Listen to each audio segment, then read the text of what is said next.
అమరావతిని బయట ప్రపంచంతో అనుసంధానించే ప్రక్రియకి ఆంధ్రప్రదేశ్ ప్రభుత్వం శ్రీకారం చుట్టింది. శరవేగంగా ఈ దిశగా అడుగులు వేసేటువంటి ప్రయత్నాలు చేస్తుంది. దీనికి సంబంధించి AP CRDA, Amaravati development corporation, ఇతర విభాగాలు వీటన్నిటిని కూడా సమన్వయం చేసేటువంటి ప్రక్రియకి గ్రీన్ సిగ్నల్ ఇచ్చింది రాష్ట్ర ప్రభుత్వం. ఇప్పుడు అన్నిటికంటే కీలకమైనటువంటి ముందడుగు, చాలా రోజులుగా ఆంధ్రప్రదేశ్ ప్రజలు ఎదురు చూస్తున్నటువంటి ముందడుగు, అమరావతి ఐకానిక్ బ్రిడ్జికి సంబంధించి పబ్లిక్ పోల్ని పెట్టింది ఏపీ సిఆర్డీఏ. ఎందుకంటే ఆల్మోస్ట్ దీనికి సంబంధించినటువంటి అన్ని టెక్నికల్ అంశాలు, ఫైనాన్షియల్ అంశాలు, బిడ్డింగ్కి సంబంధించినటువంటి టెండర్ల ప్రాసెస్ ఇవన్నీ కూడా కంప్లీషన్ స్టేజ్కి వచ్చినాయి. కాబట్టి ప్రజల అభిప్రాయాన్ని కూడా ఇందులో భాగస్వామ్యం చేసేటువంటి క్రమంలోనే ఐకానిక్ బ్రిడ్జికి సంబంధించినటువంటి మోడల్స్ పైన పబ్లిక్ ఒపీనియన్ కోసం Andhra Pradesh capital region development authority public పోల్ని ఓపెన్ చేసింది. గతంలో కూడా మనం చూసాం, ఏపీ సిఆర్డీఏ ప్రాజెక్ట్ ఆఫీస్కి సంబంధించి 10 డిజైన్లు రిలీజ్ చేసి వాటిపైన ప్రజాభిప్రాయాన్ని కోరింది. ఫైనల్గా ఎక్కువ మంది ఓటు వేసినటువంటి డిజైన్కి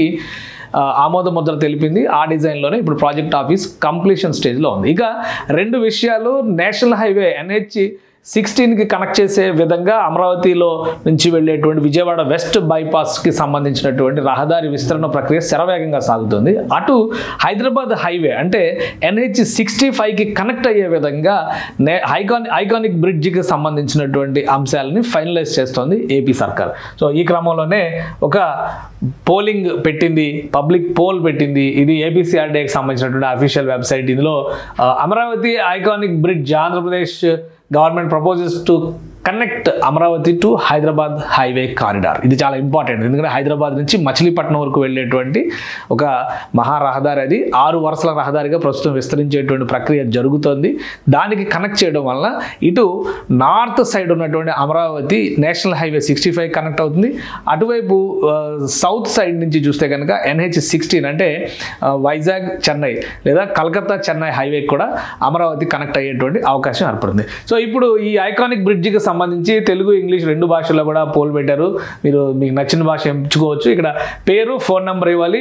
ఆప్షన్స్ 4 డిజైన్స్ ఇచ్చారు. వాటికి ఉన్నటువంటి సిగ్నిఫికెన్స్ని కూడా వివరించేటువంటి ప్రయత్నం చేశారు. ఇది ఫస్ట్ డిజైన్, ఇక్కడ మనకు కనిపిస్తున్నటువంటి డిజైన్ ఫస్ట్ డిజైన్. ఇది ఫస్ట్ డిజైన్ ఏముంది, దాని ప్రత్యేకత ఏంటి ఒకసారి మనం డిస్కస్ చేసే ప్రయత్నం చేద్దాం. ఇది అమరావతి ఐకానిక్ బ్రిడ్జికి సంబంధించి 3D డిజైన్స్ కూడా రిలీజ్ అయినాయి గతంలో. సో ఆ డిజైన్స్లో ఇది ఒక డిజైన్. కూచిపూడి నృత్యంలో హస్తముద్రలా ఉండే రేడియేటింగ్ కేబుల్ బ్రిడ్జ్. ఇది ఇంజనీరింగ్ని, కళని కలగలిపి నిర్మించేటువంటి బలమైన ఐకానిక్ వంతెన అని చెప్పని చెప్తున్నారు. దీనికి సంబంధించినటువంటి డిజైన్ ఇక్కడ మనం చూస్తే కనుక ఇన్స్పిరేషన్ కూచిపూడి నాట్యంలో ఉండేటువంటి ఒక భంగిమ. ఆ భంగిమ నుంచి ఈ కర్వ్ తీసుకున్నారు. సో ఇది ఏ షేప్ కూడా కనిపిస్తున్నటువంటి సంకేతం చాలా స్పష్టంగా ఉంది. ఇది ఫస్ట్ ఆప్షన్గా పెట్టారు. ఫస్ట్ ఆప్షన్లో కనుక మీరు ఎంచుకుంటే ఇక్కడ ఓటు వేయొచ్చు. ఫస్ట్ ఆప్షన్ తీసుకునేటువంటి వాళ్ళు దీనిలో ఇక్కడ ఉన్నటువంటి దీన్ని సెలెక్ట్ చేసుకునేటువంటి అవకాశం ఉంటుంది. ఇక సెకండ్ ఆప్షన్ చూద్దాం. సెకండ్ ఆప్షన్లో కూడా కొన్ని స్పెషాలిటీస్ కనిపిస్తున్నాయి. ఈ కలర్స్ కూడా వేరియేషన్స్ చూపించేలాగా సెకండ్ బ్రిడ్జి మోడల్ ఉంది. ఇది రెడ్ అండ్ వైట్ కాంబినేషన్లో ఉంది. ఎరుపు తెలుపు రంగుల్లో జంట పైలాన్లుతో మన సంస్కృతికి, అదృష్టానికి చిహ్నంగా ఉండే స్వస్తిక ముద్ర భంగిమలో ఉండే కూచిపూడి డాన్స్ మోడల్. ఇది స్వస్తిక ముద్ర అంటే ఇక్కడ మనం ఆల్రెడీ చూడొచ్చు. ఇదిగో ఇలా కనిపిస్తుంది కదా, ఈ ముద్ర ఈ రెండింటిని కాంబినేషన్స్ చేస్తే ఎటు నుంచి చూస్తే ఎలా ఉంటుంది అనేదాన్ని ఇది రెప్లికా చేశారనమాట ఈ మోడల్ని. సో ఇది రిప్రజెంట్స్ లక్ అని చెప్తున్నారు, అదృష్టానికి సూచిక అని చెప్తున్నారు. సో కాంబినేషన్ చూస్తే కూడా ఇటు అటు పైలాన్స్ లాగా కనిపిస్తున్నాయి. ఇవి కూడా చిన్న బ్రిడ్జెస్ లాగా కనిపిస్తున్నాయి. ఈ డిజైన్ కూడా కొంచెం అట్రాక్టివ్గా కనిపిస్తుంది. కలర్ కాంబినేషన్ కూడా ఉండడం వలన రెడ్ అండ్ వైట్ ఎప్పుడు కూడా అట్రాక్టివ్గా ఉంటుంది కాబట్టి ఇది ఆ సైడ్లో ఉంది. దీన్ని కూడా సెకండ్ ఆప్షన్గా పెట్టింది సిఆర్డీఏ. ఇక మరొక 2 ఆప్షన్స్ కనిపిస్తున్నాయి. ఈ ఎంపిక చేసుకునేటువంటి వాళ్ళు, ఆసక్తి ఉన్న వాళ్ళు వీటిని చూడొచ్చు. ఇది అమరావతి లోగోని రెప్లికా చేస్తూ ఆల్రెడీ మనం అమరావతి ఏ అనే చోట, అమరావతి అనే చోటల్లా ఏ అనేది రాస్తూ వస్తున్నారు. సో ఆ ప్రాజెక్ట్ ఆఫీస్ డిజైన్ కూడా ఈ టైప్లోనే ఏ డిజైన్ చేశారు. ఇక్కడ రిఫ్లెక్షన్ కూడా చూడొచ్చు, మన రివర్స్లో కూడా ఏ కనిపిస్తుంది. సో ఈ బ్రిడ్జ్ ఫ్లాట్గా ఉంటుంది, కొన్ని చోట్ల ఈ తీగల వంతెనతో ఇలా అనుసంధానిస్తారనమాట. ఇది ఏ ఆకారంలో అభయముద్ర, శాంతికి చిహ్నంగా ఉండేలాగా అభయముద్ర తరహాలో దీన్ని డిజైన్ చేశారు. సో ఇది కూడా కూచిపూడి నృత్యం నుంచి ఇన్స్పైర్ అయి తీసుకున్నటువంటి డిజైన్లో ఒకటిగానే మనం చూడాల్సి ఉంటుంది. ఇక 4వ డిజైను ఒకసారి చూస్తే ఇది డిఫరెంట్గా కనిపిస్తుంది. కొంచెం డిజైన్ మోడల్లో చూస్తే పైన అంటే ఆకాశంలోకి వెళ్ళిన తర్వాత రెండు చేతులు ఇలా కలిపినట్టుగా ఉండేటువంటి భంగిమ కనిపిస్తుంది. కూచిపూడి నృత్యంలోని కపోత ముద్రలో చేతులు ఎత్తి అభివాదం చేస్తున్నట్లుగా ఉండే ఐకానిక్ వంతెన. సో దీన్ని ఒక డిజైన్ అన్నిటికీ కూడా ఒక కామన్ ఏంటంటే ఐకానిక్ బ్రిడ్జ్లో తీగల వంతెన తరహాలో ఈ డిజైన్స్ అనేవి అన్నిటికీ కూడా కామన్గా ఉన్నాయి. సో ఈ ముద్రలన్నీ కూడా ఈ తీగలు కనిపిస్తున్నాయి కదా, అన్నిటికీ అలానే కామన్గా ఉన్నాయి. మధ్యలో ఫ్లాట్గా ఉంటుంది. బ్రిడ్జి 5 కిలోమీటర్ల పొడవున నిర్మిస్తారు. 5 కిలోమీటర్ల పొడవున నిర్మిస్తున్నటువంటి నేపథ్యంలో కొన్ని చోట్ల అంటే ఒక డిజైన్లోనే ఫిక్స్ చేస్తారనమాట. ఇక్కడ సింగిల్ పిల్లర్స్ కనిపిస్తున్నాయి, ఇక్కడేమో వైడక్ట్స్ లాంటివి కనిపిస్తున్నాయి, మధ్యలో ఇక్కడేమో ఇది కనిపిస్తుంది. సో ఇవి అక్కడక్కడ ఇవి వస్తాయి అనమాట. ఒక మొత్తం టోటల్ 5 కిలోమీటర్ల బ్రిడ్జ్లో 10 మోడల్స్ ఇట్లాంటివి రావచ్చు.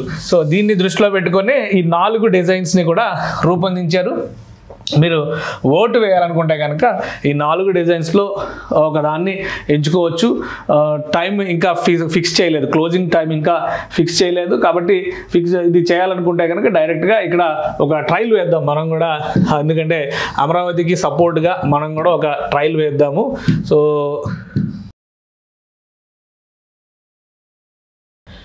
నెక్స్ట్ మనం ఫోన్ నెంబర్ వేయాలి.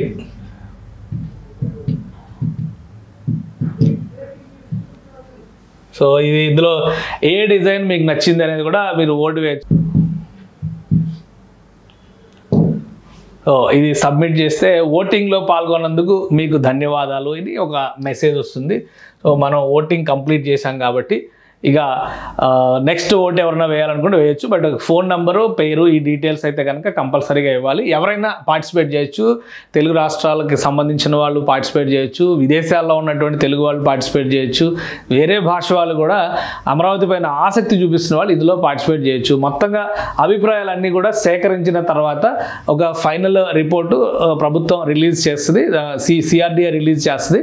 ఐకానిక్ బ్రిడ్జికి సంబంధించినటువంటి ప్లేస్మెంట్ కూడా ఒకసారి మనం అనలైజ్ చేసేటువంటి ప్రయత్నం చేద్దాం. సో మ్యాప్లో కూడా ఒకసారి మనం పరిశీలిస్తే ఎక్కడ వస్తుంది ఈ ఐకానిక్ బ్రిడ్జ్ అనేది చూద్దాం. N13 రహదారిని తీసుకుని ఒక బేస్గా తీసుకుని దాన్ని రాయపూడి నుంచి మూలపాడుకి బ్రిడ్జ్ రూపంలో కట్టాలని డిసైడ్ చేశారు. ఎన్ సిరీస్ అంటే ఏం లేదు, ఎన్ అంటే ఇవన్నీ కూడా నార్త్కు వెళ్ళేటువంటి దారులు, అంటే సౌత్ నుంచి నార్త్కు వెళ్ళేటువంటి దారులకి ఎన్ అని పెట్టారు. ఈస్ట్ వైపు, వెస్ట్ నుంచి ఈస్ట్ వైపు వెళ్ళే దారులన్నిటికీ E1, E2, E3 అని పెట్టారు. సో ఇప్పుడు E10 రహదారి ఇక్కడ ఉంది. E10 రహదారి ఈ మోడల్ మనం చూస్తే ఇక్కడ నుంచి ఇక్కడ వరకు ఇది గవర్నమెంట్ కాంప్లెక్స్ వస్తున్నటువంటి ప్లేస్ అనమాట. అంటే ఇక్కడే ఈ మధ్యలోనే సెక్రటేరియట్ ఇవన్నీ వస్తున్నాయి.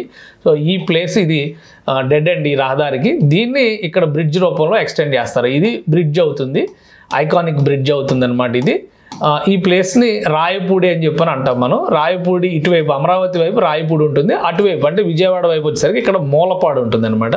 So Mulapadu bridge iconic bridge మూలపాడులో కనెక్ట్ అయ్యింది. అక్కడ నేషనల్ హైవే 65 హైదరాబాద్ నుంచి వచ్చేటువంటి వాహనాలు ఇదంతా తిరిగి ఇక్కడ విజయవాడ ఉంటుంది. ఇక్కడ దాకా రావాల్సిన అవసరం లేదు ఇక్కడ నుంచి అంటే ఈ పరిసర ప్రాంతాల్లో జగ్గయ్యపేట, నందిగామ పరిసర ప్రాంతాల్లోనే ఇటు టర్న్ అయిపోయి అమరావతిలోకి నేరుగా వెళ్ళిపోయేటువంటి అవకాశం ఉంటుంది అనమాట. ఇంకా డీటెయిల్గా మీకు ఇది కావాలంటే ఒక్కసారి మ్యాప్లో చూద్దాం, ఎందుకంటే బ్రిడ్జ్ వచ్చిన తర్వాత ఎలా ఉంటుంది అనేది తెలుసుకోవడం కోసం. ఇది టోటల్ మాస్టర్ ప్లాన్కి సంబంధించినటువంటి మ్యాప్ ఇది.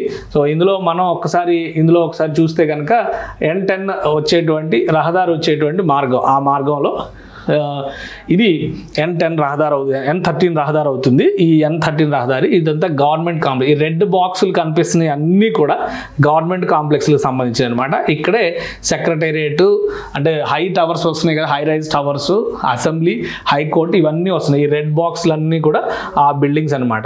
ఈ బిల్డింగ్స్ ఇవన్నీ. సో ఈ N13 రహదారి దీనికి ఇటు దగ్గరగానే వస్తుంది. ఈ ప్లేస్ అంతా కూడా ఇదంతా గవర్నమెంట్ జోన్ అవుతుంది. ఇవన్నీ కూడా ఈ వాగులకు సంబంధించినటువంటి కాలువలు వాటిని డిజైన్ చేశారు. ఇది ఒక జంక్షన్ పాయింట్ అవుతుంది.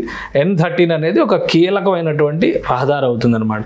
సో అందుకనే దీన్ని బ్రిడ్జ్ రూపంలో ఇక్కడ దాకా కనెక్ట్ చేయాలి. ఇది మాస్టర్ ప్లాన్ ఇప్పుడు తయారు చేసింది కాదు, అప్పుడు తయారు చేసిన మాస్టర్ ప్లాన్లోనే ఉంది. ఎందుకంటే అమరావతిని ఇతర ప్రపంచంతో కనెక్ట్ చేయాలంటే కృష్ణానదిని దాటడం అనేది అనివార్యం. అందుకని కృష్ణానది పైన ఐకానిక్ బ్రిడ్జ్ ఒకటి ఉంటుంది, మరొక 4-5 బ్రిడ్జ్లు కృష్ణానదిని క్రాస్ చేసే విధంగా మాస్టర్ ప్లాన్లో డిజైన్ చేశారు. మీకు అప్పుడు చేసిన డిజైన్లో మీకు చూపిస్తే ఇది వైట్ కలర్లో ఉందంటే ఇక్కడ బ్రిడ్జ్ వేయాలని ప్రపోజల్ ఉన్నట్టు, ఇక్కడ ఒకటి వైట్ కలర్లో ఉందంటే ఇది బ్రిడ్జ్ వేయాలి. ఫస్ట్ ఐకానిక్ బ్రిడ్జ్ ఇటువైపే ప్లాన్ చేశారు కానీ అవ్వలేదు.